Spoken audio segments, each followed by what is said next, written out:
오순절후 21번째 주일, 하나님께서 우리에게 주신 성경 본문 말씀은 이사야서 11장 6절에서 9절까지의 말씀입니다. 제가 이 말씀을 봉독할 때 이 시간 살아계신 우리 하나님의 귀한 음성을 직접 들으실 수 있기를 소망합니다.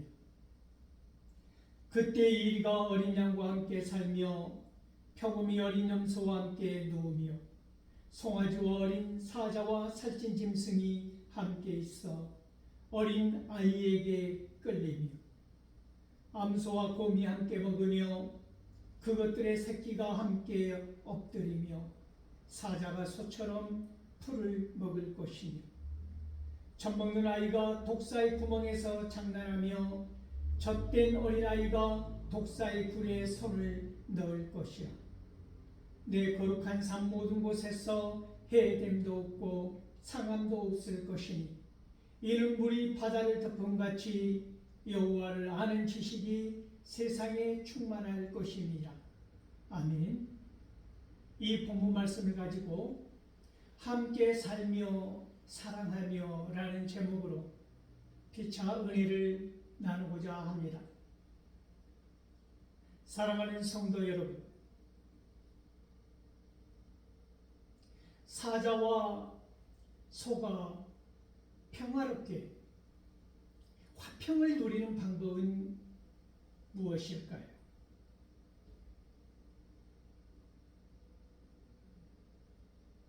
힘이 평화를 보장한다고 하여서 소가 사자처럼 힘을 기르고 이빨을 갈고 뼈를 부스러뜨리는, 그리고 식생활을 바꾸어서 근육을 키우고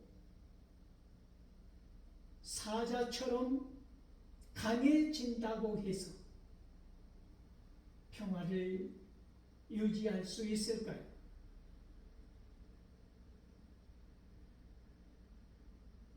사자가, 힘있는 사자가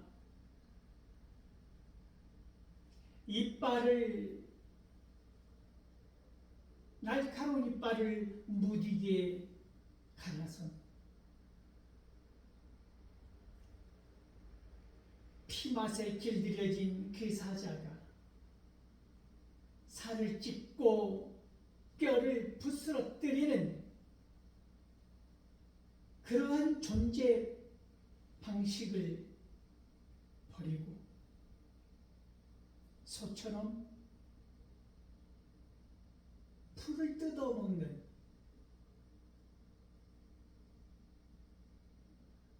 피에 대한 갈망이 아닌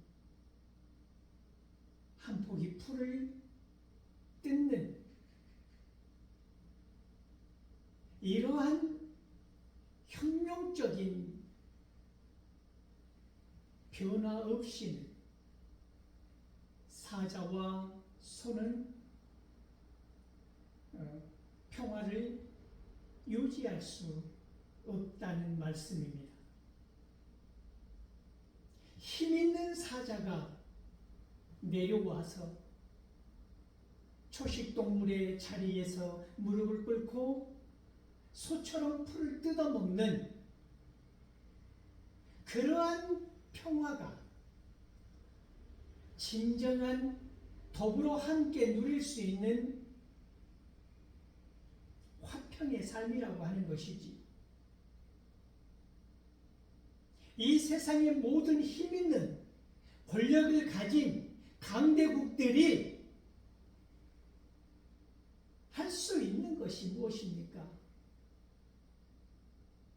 시비하고 억압하고 탈취하고, 이러한 존재 방식에서는 그들 외치는 평화라고 하는 것이 얼마나 허술하고 빈틈이 많은 것인가에 대한 생각을 해보는 것입니다. 사자가 평화를 외친다고 해서 그 평화가 진정한 평화가 되겠느냐는 것입니다. 우리가 평화를 지키기 위해서 소가 육식동물로 변해간다면 힘을 갖기 위해서 그렇게 얻은 평화가 평화냐는 것입니다. 그렇게 진정한 평화는, 화평은 더불어 함께 사는 공생의 삶은 요원하다는 말씀입니다. 오늘 이사야 11장 말씀은 메시아 왕국에서 메시아가 가져다주는 메시아의 평화를 말씀하고 있습니다.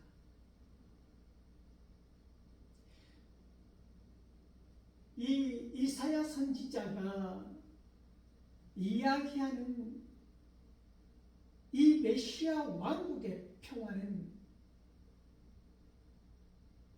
믿음이 없는 마음이나 눈으로 이 말씀을 보고 듣기에는 그냥 난해하고 추상적인 개념일 수밖에 없는데, 이사야 선지자가 본 이 환상의 평화, 메시아의 왕국이 도래함으로 가져다 줄 이 평화는 관념의 눈으로 보는 것이 아니라 믿음의 눈으로 바라볼 수 있는 모양이라는 것입니다. 우리가 하나님의 창조 동산을 알 수는 없어도 우리가 바라볼 수 있는 것은 우리 안에 믿음이 있기 때문입니다.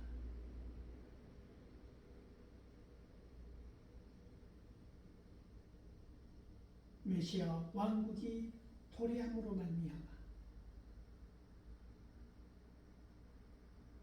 메시아가 이루는 그 평화의 동산에서 놀라운 환상적인 희한한 평화의 모습을 그려볼 수 있기를 바랍니다.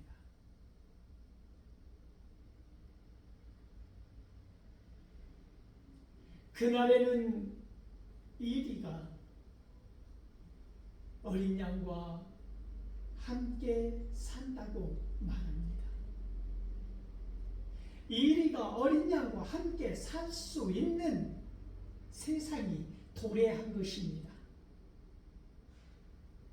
메시아로 말미암아.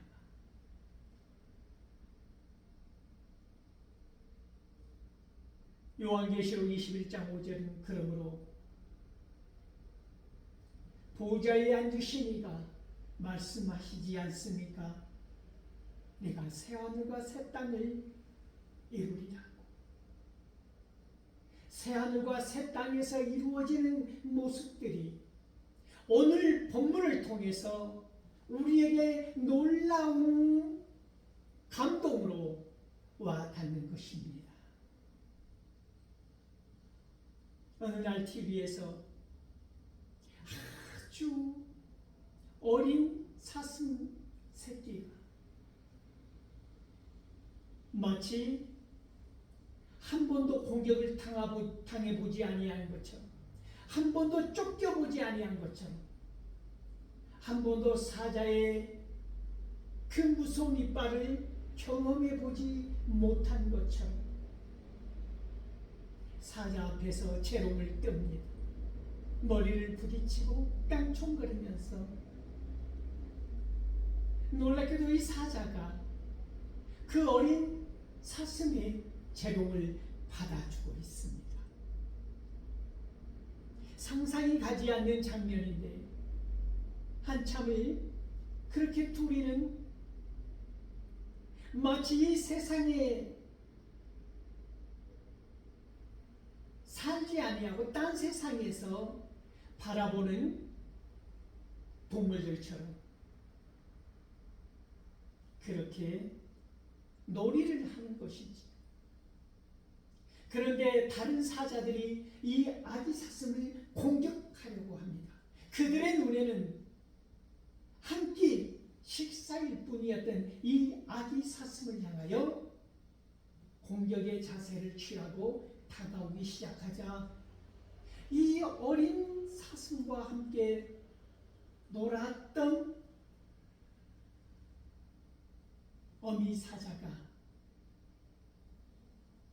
그들을 쫓기 시작합니다. 쫓아냅니다. 무슨 의미입니까? 아기 사슴을 보호하고 있더라는 말씀입니다. 아주 오래전에 본 TV 속의 장면인데 지금도 잊혀지지 않은 감동으로 남아 있습니다.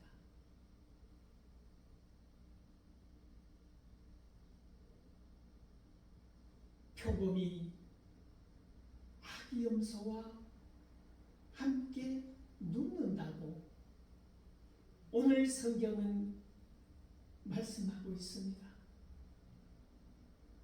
송아지와 어린 사자와 살찐 짐승들이 함께 있고 아주 어린 아이의 손에 그들이 이끌린다고 하는 이 놀라운 본문으로 시작하는 오늘 성경 말씀은 우리의 때 묻은 세상에 너무나 익숙해진 마음과 정서와 머리로는 이해할 수 없는 장면이 펼쳐져 있는 것입니다.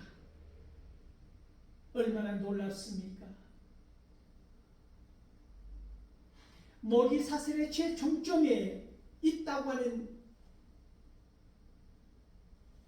인간이나 사자나 아주 밑으로 내려가서 어린 아이와 같이 이 세상을 더불어 다스리고 보호하고 지킨다고 하는 것이 무엇을 의미하는 것입니까? 하나님의 창조 질서로 돌아간다고 하는 의미입니다.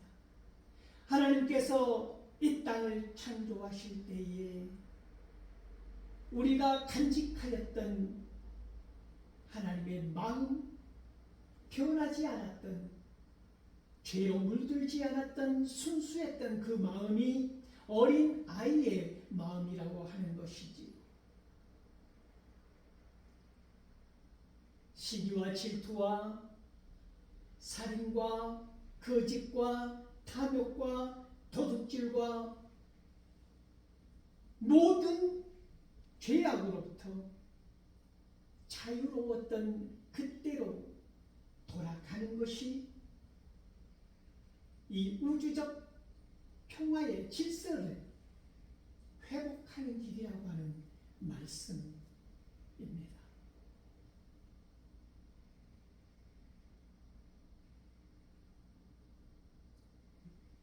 암소와 곰이 함께 먹는 것을 생각해 보십시오. 먹이로 다투지 않습니다. 내가 더 많은 밥그릇을 차지하고자 피를 흘리지 않습니다. 내 배를 채우고자 누군가의 생명을 죽이지 않습니다.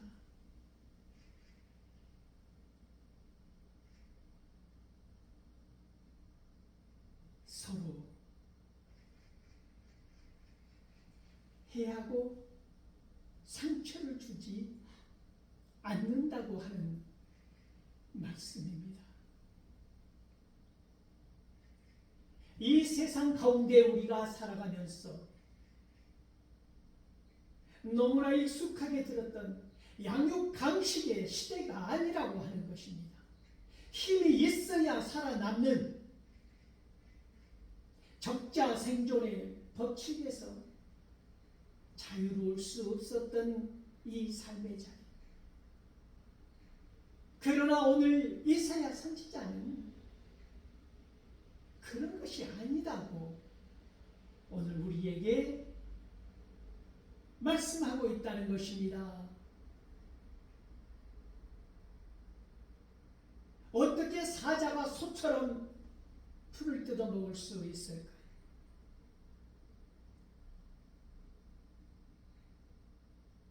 육식에 길들여진 그 이빨로 어떻게 풀을 뜯어먹는 것이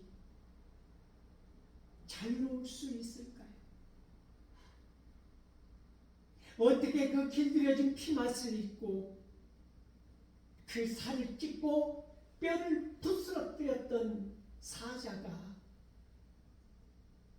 풀을 뜯어먹으면서 유유자적 만족하며 살아갈 수 있을까요?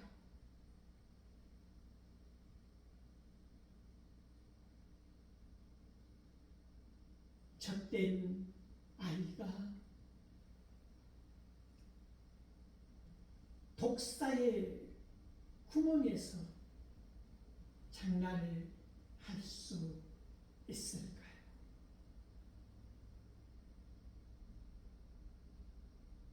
젖된 아이는 그 독사의 굴에 손을 넣을 수 있을까요?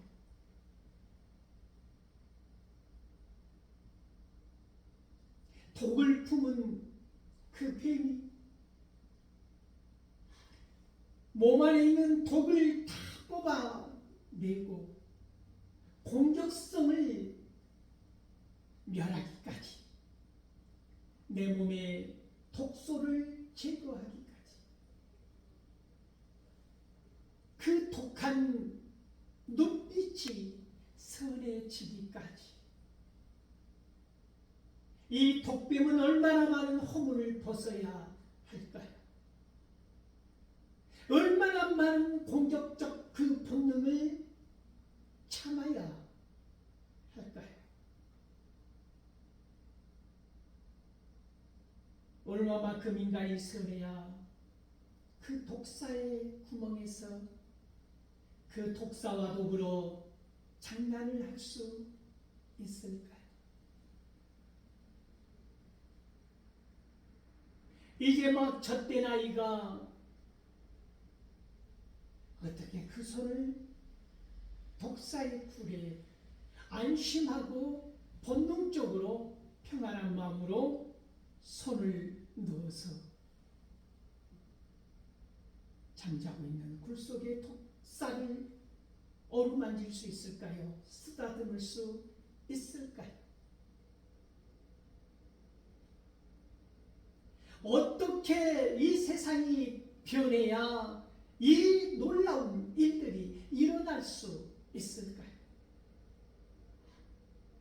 어떻게 우리는 사자 같은 우리가, 이리와 같은 우리들이, 독사와 같은 우리들이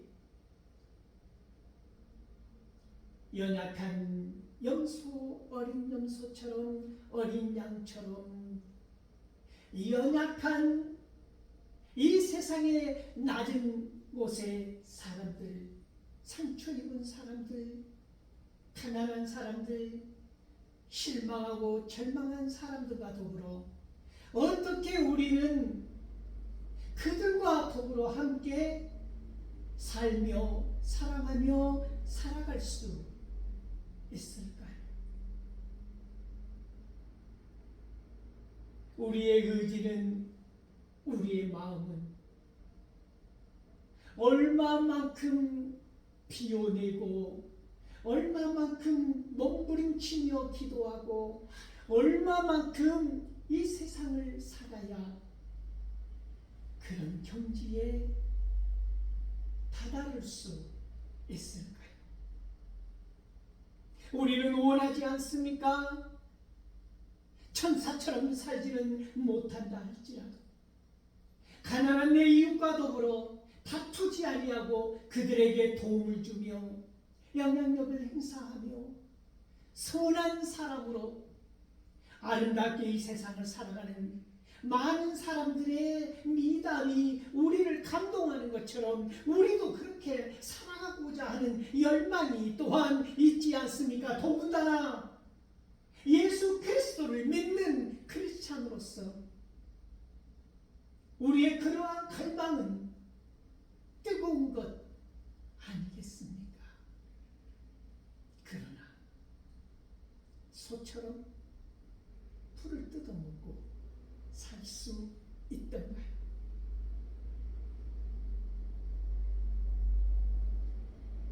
나의 집에, 나의 굴에, 나의 구멍에 내가 또아리 틀고 도사리고 있는 그때에 그 손을 물어뜯지 아니하고 견딜 수 있던가요?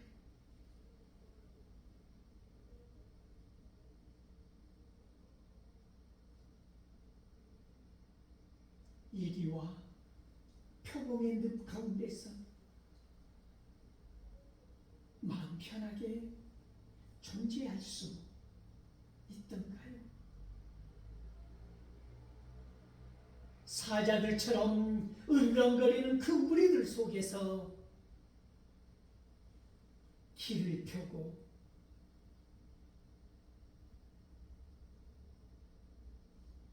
내 의사를 정직하게 말할 수 있으시던가요? 우리의 의지로, 우리의 힘으로 우리가 어떻게 이 평화의 세상, 이 멋진 그림을 단선 하나라도 그릴 수가 있던가요? 그 날이 오지 아니하면, 메시아가 통치하는 그 날이 오지 아니하면 이루어질 수 없는 그림 아닙니까? 우리의 생각과 우리의 의지와 우리의 믿음만으로는 다다를 수 없는 곳, 그곳 아니겠습니까?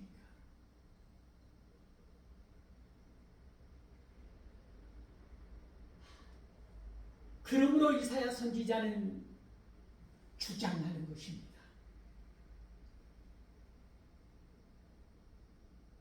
그날에는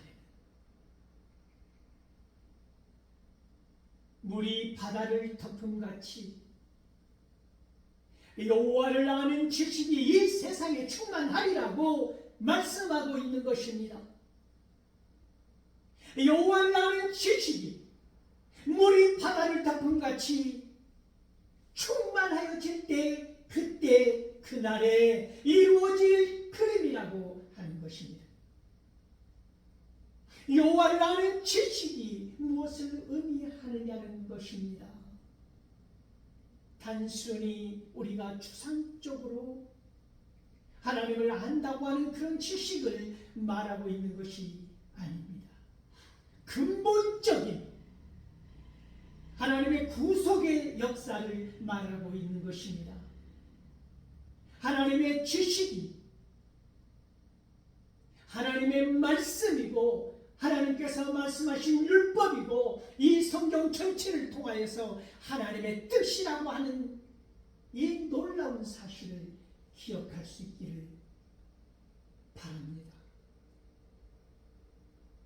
하나님의 지식이 물이 바다를 덮음 같은 그 역사로 이 세상을 휘덮을 때에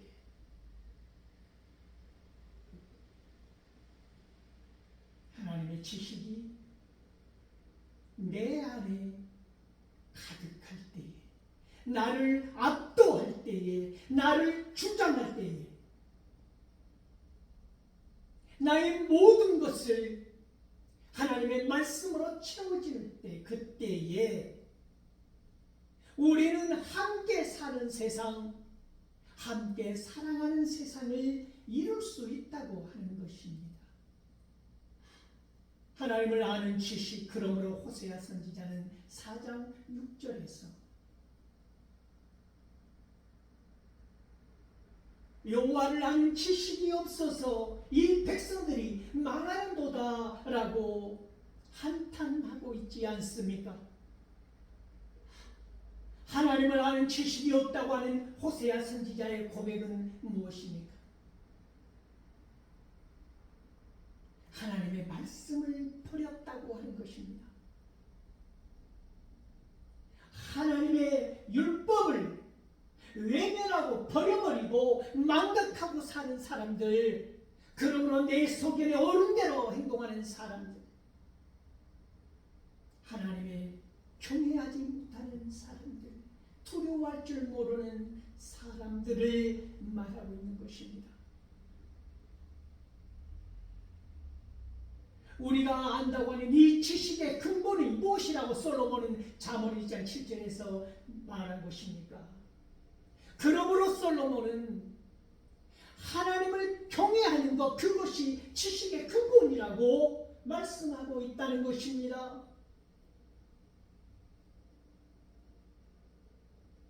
여호와의 지식, 우리가 말하는 알고 있는 지식이라고 하는 그 지식의 근본은 하나님을 경외하는 것이라고 하는 것입니다.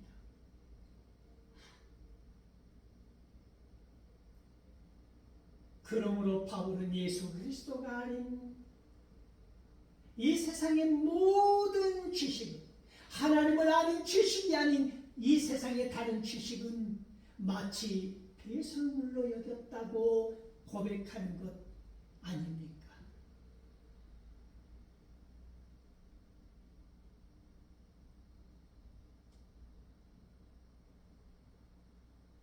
그러므로 고린도후서 5장 17절은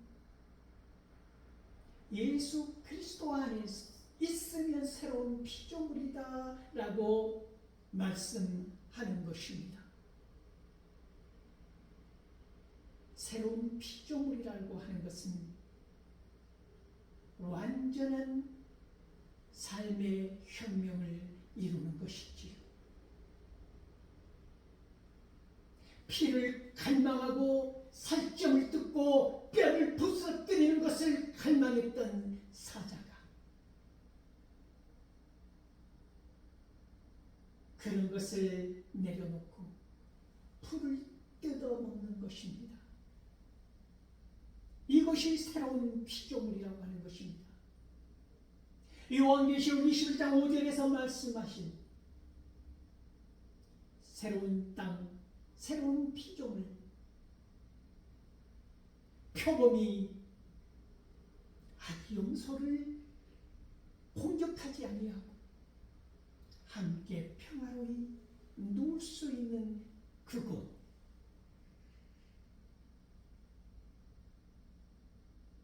이리가 악영소와 함께 살아가는 그곳,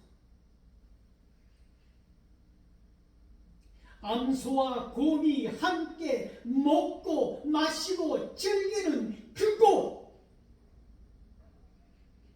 독사가 자기 몸의 모든 독을 빼내버리고 어린 아기, 젖된 아기, 아무런 저항도 할 수 없는 아기를 공격하지 아니하고 함께 어우러질 수 있는 그러한 세상,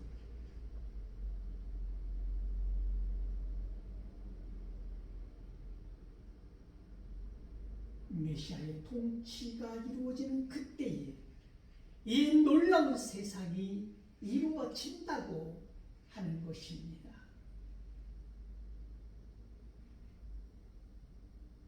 함께 살며 함께 사랑하며 이 세상 하나님의 창조 질서에 맞게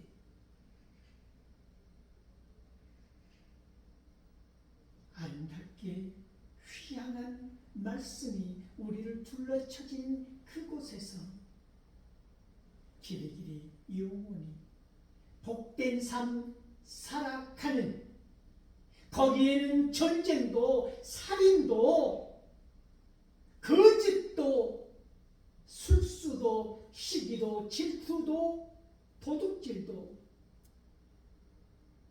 그 어떠한 고통도 없는 그곳에서